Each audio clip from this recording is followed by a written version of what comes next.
Before we end our show, we just want to go over NBA free agency very quickly. Not a lot of big names out there, but definitely some notable names we want to touch on. Very quickly, we're just going to run through some of these. Anthony Davis declined his player option in hopes for a bigger deal.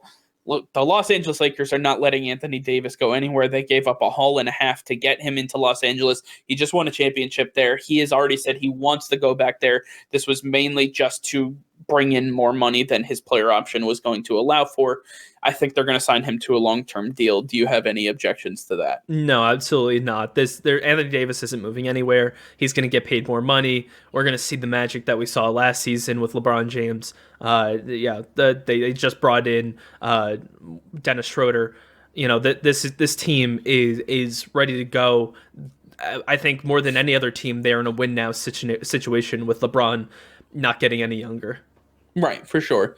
And then just the other basically gimme here is Brandon Ingram. He's a restricted free agent. The Pelicans are looking to lock him up long term.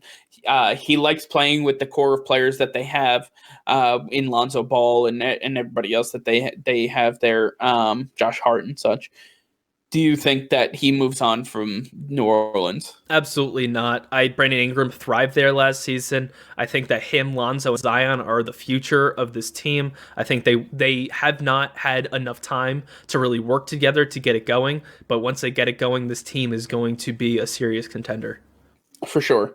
All right, so those were the two easy ones that we got out of the way. Then we have three that we pegged as top contenders in unrestricted free agency that we're going to be interested to talk about.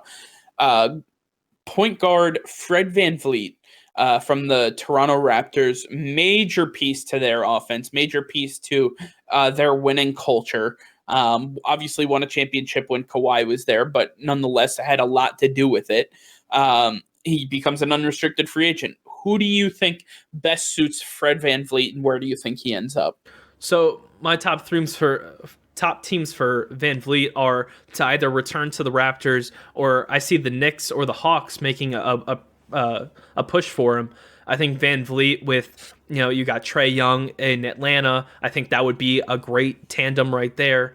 Or if the Knicks, if they can't get Russell Westbrook, I think VanVleet could really work out in that for them. They could use him as a building block along with whoever they draft at number 8.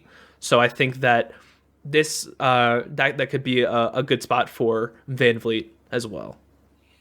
For sure. So my issue with him going back to the Raptors is the simple fact that I think he's going to price them out of it. I think he has already said he wants to basically cash out. This is going to be his number one opportunity. He just got a championship 2 years ago. He was on the cusp of going back to another championship this past season, and teams tend to overpay for players that have rings. I think this is his time to cash in. I think he's going to end up away from Toronto. And I agree. I think the New York Knicks are the number one option here because I don't think they have what it takes to swing either Russell Westbrook or Kemba Walker away from those teams. I think they have to look at unrestricted free agency, and the Knicks have to do absolutely everything in their power to sell New York once again. New York not being a top free agent destination is a massive blow to not only the NBA and the structure of the NBA, but just the idea that New York is not enough anymore. The city of New York has lost its luster to players because they can go whenever the hell they want. Madison Square Garden needs to be able to sell these players. I think Fred VanVleet, being the point guard for a New York Knicks rebuild team that already has RJ Barrett, that already has pieces in place, I think that he could truly thrive here. He's going to get the ball a lot. He'll be the on-ball guard. He's going to truly excel in scoring. They're just going to have to garner a couple more pieces that are going to work on the defensive side of the ball so they can work their way into the playoff scenario. And then from there, they can, they're going to have to, mix and match different pieces to start building that championship window that they hope for. Yeah, and the one thing I think that's hurting the Knicks right now, when with unrestricted free agents, is do players really want to play for James Dolan? Do they want to play for the Knicks under his leadership? I mean that it's a tough pill to swallow for a lot of players, and it sucks for Knicks fans because it's been a while since they've had a winning season. So I think that Van Vliet could definitely help the team, but you're gonna have to do a lot and pay him a lot to get him out of Toronto. Well, and I mean, yes and no. Again, I think he's already priced himself out of Toronto. I don't think they're in the mix unless he doesn't get the market that he's expecting to get. I think if that's the case, then he returns on the smaller deal, maybe another 1 year prove it deal, and then shows out and balls out so he can get paid next year. But with that being said, I just think that Toronto is out of the conversation right now. Yeah, I think they're going to move on to other players that can help Kyle Lowry and our next guy, Montrezl Harrell. I think that the Raptors are going to make a strong push for him. Serge Ibaka is another unrestricted free agent, but we're not going to talk about him. Harrell fits that power forward role perfectly. I think that him and Kyle Lowry could do something special there. So I think those two could be the building blocks moving forward instead of Van Vliet. If they move on from him, I think Harrell is cheaper than Van Vliet. So I think that you're For sure. Van Vliet. You're not going to get the same score, but you're going to get a better, well-rounded player that's going to help you down the stretch and help you against those other teams that Montrezl Harrell is going to match up perfectly in the East against the big men. Well, yeah, and Montrezl Harrell is an athletic big man that can help against, the Heat's Bam Adebayo, or, if Miles Turner ends up in Boston, he'll help there, or, against Ben Simmons in Philadelphia, so on and so forth. With that, Fred VanVleet, obviously a shorter guard, has his drawbacks on the defensive side of the ball, where Montrezl Harrell, is compounded. His presence is well known on the defensive side of the ball. On top of that, as Celtics fans, we understand what Marcus Smart brings to our team. Montrezl Harrell brings that to whatever team he is on. He brought it to Houston. He brought it to the Clippers. Now he'll bring it to whatever team he signs with. And I think Toronto is actually a really good fit for him. You talked about the loss of Serge Ibaka to free agency. It doesn't look like they're going to bring him back unless it's for veteran minimum. I believe that Montrezl Harrell is a younger version of Serge Ibaka, and he can do exactly what Serge Ibaka was supposed to be doing for them, especially down the stretch into the playoffs. He's going to have much more. I don't want to say energy because I don't want to call Serge, unenergized. But nonetheless, I agree with that. I agree with that. He's going to bring more energy, and I think that he's a better scorer. He has the same defensive prowess, so I think they match up at the same there. But Montrezl Harrell is just a much better player right now than Serge Ibaka is. Right, and that pick and roll game that killed a lot of teams in the East with Marc Gasol is now going to be utilized with Montrezl Harrell, who can perform that really well with Kyle Lowry. I think that's going to be a massive haul for them if they can sign Montrezl Harrell.